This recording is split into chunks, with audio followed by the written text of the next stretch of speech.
Good evening, everyone. Thanks for joining us. We're going to start here with a major announcement intended to improve the quality and really the safety of the water we drink every day.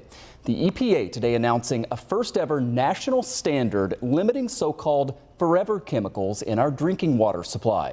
This new standard will require water utilities to filter out 6 of the forever chemicals, they're also known as PFAS, that are currently found in about half of the drinking water systems in the U.S. It is a move that the EPA says will protect about 100 million Americans. We're starting with this 6 because with this 6 we have the best science and data to design these health standards. So what EPA is doing is we're measuring twice and we're cutting once. This is the first of 6, and we're going to continue until we get to all of them.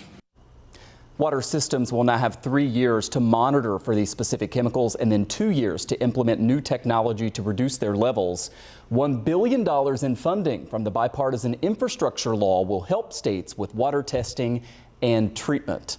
Well, tonight we are digging into the potential impact of this change here at home and the water specifically that you drink. First, though, you may be asking, why all the fuss about PFAS? Well, the answer is actually pretty simple.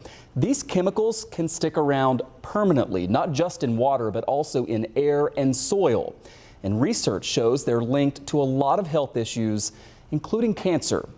Jedlicka joins me now live. She is executive director of Buffalo Niagara Waterkeeper. Jill, as soon as we heard about this today, we really wanted to talk to you because you do such a good job of helping us understand these things. And we reached out to some of the major suppliers of water in Western New York, Erie County Water Authority, the Buffalo Water Board, the Niagara Falls Water Board, and they seem to be saying they believe that they're going to be in compliance with what these new regulations are. But everybody's still kind of making sense of this and a lot of testing that needs to happen. What do you make of the move that EPA took today?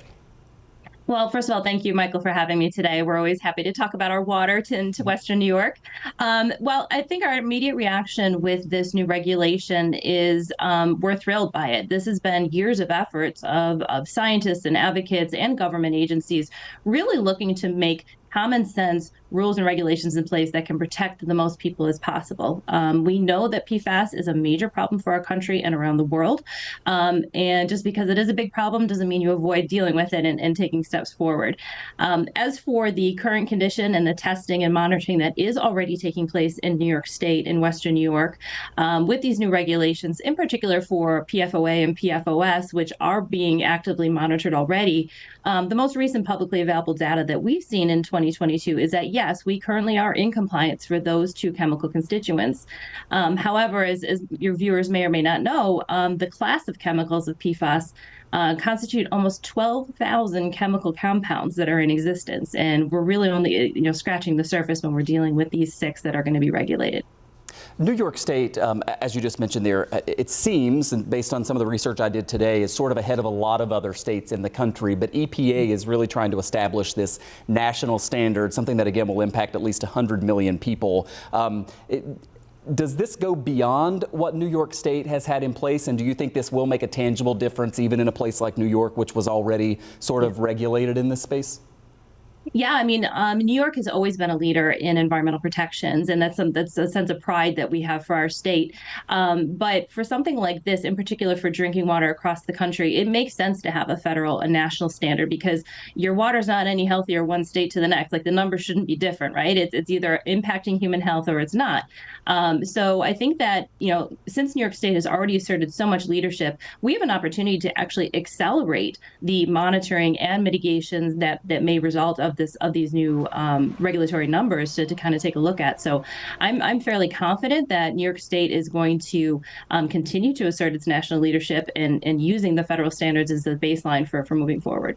And Jill, I'm almost out of time, but quickly, I was told by a source today that when it comes to municipal water supplies, the source really matters here. And a lot of our water comes from Lake Erie, which doesn't seem to have these PFAS chemicals in them as much as when the water is taken from groundwater sources, which it seems like is a big concern. And that is the case for some parts of Western New York, right? We have more municipal water systems than maybe people realize. Yeah, I mean, our municipal water comes from multiple sources here in Western New York. There is some from the lake, but there are quite a few that have water and aquifers that they rely on and draw down. So, in particular for PFAS, drinking water is one source of contamination for PFAS, but it does, it is present in household products and, in food that we eat and so forth. So, addressing the drinking water risks is a major step and a major positive step, but we don't stop here. We really have to learn how to do better by the chemicals that we're putting into our products and putting into our environment. Jill Jedlicka is Executive Director of Buffalo Niagara Waterkeeper. Always kind to share your time with us. Thank you for helping us understand this. Thank you, Michael.